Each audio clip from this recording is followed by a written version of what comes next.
if y equal 23 plus 0.45x and n equal 10 x bar, find the elasticity of regression line when x equal 10।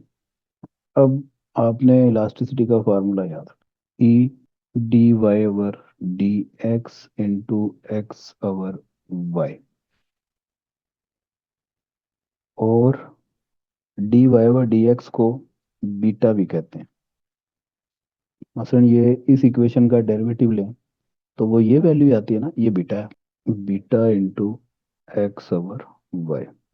X है हमारे पास 10, put it in regression equation, तो y आ गया 23 plus 0.45 into 10, तो 0.45 को 10 से multiply करें, ये बन गया 4.5, और y क्या बन गया हमारे पास 27.5।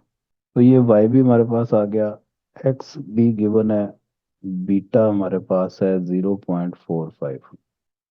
तो ये जो इलास्टिसिटी का फार्मूला है, बीटा की जगह पे 0.45 इंटू एक्स की जगह पे 10 ओवर 27.5। 0.163। लें जी, ये इलास्टिसिटी आ गई है आपकी। दूसरा पार्ट इसका, find average elasticity of regression line. Elasticity equal होती है D Y over D X into X bar over Y bar, और beta into X bar over Y बार।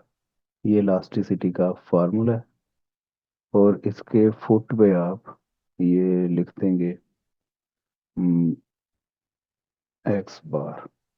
अब एक्स बार हमने फाइंड करना है, बीटा तो इस इक्वेशन में गिवन है ना 0.45, इसे बीटा कहते हैं।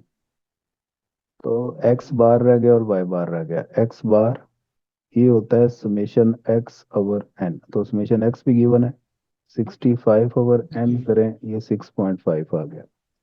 वाई बार ये होता है समेशन वाई ओवर एन, तो 80 ओवर 10, ये आ गया 8।